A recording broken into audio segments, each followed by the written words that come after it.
Natapos na ang 13-game playoff win streak ng New York Knicks matapos silang matalo sa Game 3 ng NBA Finals kontra San Antonio Spurs 115-111. Bago yan, ang huli pa nilang talo ay nung Game 3 ng first round versus Atlanta.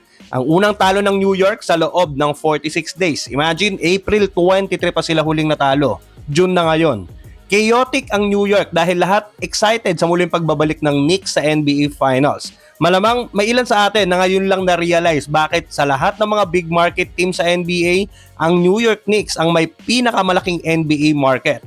Dahil sakop nito ang mahigit 19 million na tao sa metropolitan area at ito rin ang may pinakamaraming nanonood sa telebisyon. Nanonood pa sa arena si President Donald Trump, nabunga lang sa crowd at parang tatay lang natin manood, nakapikit pero hindi daw tulog. So walang sweep na mangyayari, walang magkakampyon ngayong week at sure na babalik sa Texas ang game. Dinaanan ng San Antonio sa pisikalan, may isang play pa na parang binalya ni Wemby si Bronson. Parang nagpauwi lang ng maliit na bata, hindi pa natawagan ng foul. Awa ko kay Bronson di nakabawi eh. Yung sinugod mo yung mas malaki sa'yo pero walang umawat, bad trip. Buti na lang hindi siya pinansin ni Wemby, baka daw ma-review o ma-replay yung ginawa niya. At bigla siya matawagan ng foul, sayang nga naman, hindi na pinansin eh. Much needed win para sa Spurs dahil kung natalo pa sila kanina, halos nawala na sana yung excitement ng finals. Gaya ng Game 1 at Game 2, double-digit lead ang Spurs sa unang quarter pero unlike sa mga unang games na i-convert ng Spurs yon sa panalo. After gumawa ng Knicks ng 64 points sa first half, nalimitahan sila ng San Antonio sa 47 points lang sa second half. Nakabawi si Wemby at ginawa ang kanyang pinakamagandang game sa final so far. After mabash sa kanyang mga errors ng Game 2. Gumawa siya ngayon ng 32 points, 8 rebounds, 6 assists na may kasama pang 3 blocks at 2 steals. 11 of 18 sa field at 2 out of 4 sa tres. Nabawian niya ngayon sa game si Karl Anthony Towns na meron lang 11 points at 8 rebounds. Nakabawi din ng magandang game si Stephon Castle na gumawa ng 23 points. Si Dylan Harper binigyan pa ng pang-starter na minuto. 32 minutes naglaro, ang lala lang ng shooting. Meron siyang 13 points buong game pero 5 out of 18 lang sa field. Pantay sila ni Wemby sa may pinakamadaming shot attempt sa game. 1 out of 8 pa sa 3-point area. Si De'Aaron Fox naman, hindi pa din maganda ang shooting. 12 points sa 4 out of 14 sa field at 0 out of 5 sa tres. Pero hindi na mapapansin yan dahil sa ginawa niyang clutch shot para pigilang makabalik ang Knicks sa game. Sa Knicks, si Jalen Bronson pa din ang nanguna na may 32 points pero mas impressive yung Anunobyani na may 28 points sa 9 out of 13 sa field. Very efficient. Si Josh Hart may 16 points at for the first time ngayong finals, naipasok si kababayan Jordan Clarkson na nag-ambag ng 10 points off the bench.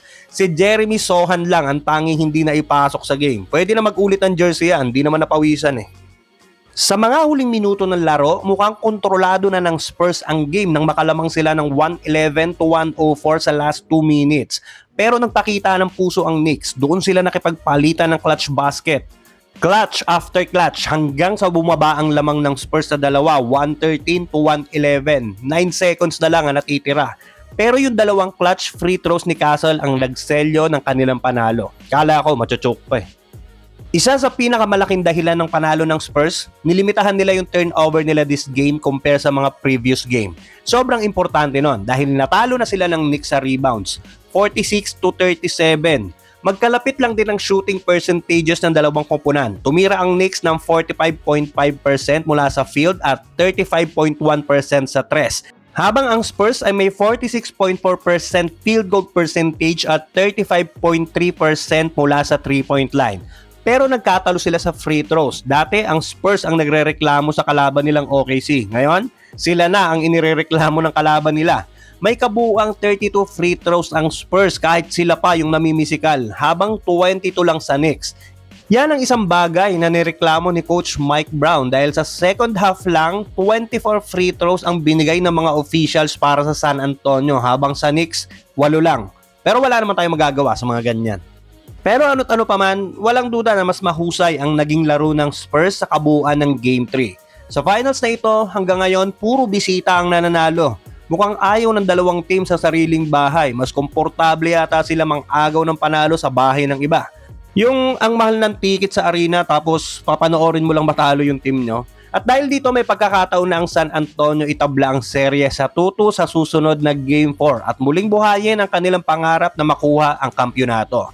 Sa mga pumaldo, baka naman. So, ano tingin mo? 2-2 na ba to sa Game 4 o 3-1 na para sa Knicks? Comment ka naman sa baba, paki-like and share naman ang video at baka naman, paki-subscribe na din ang ating channel para sa mga susunod pang NBA Kwentuhan.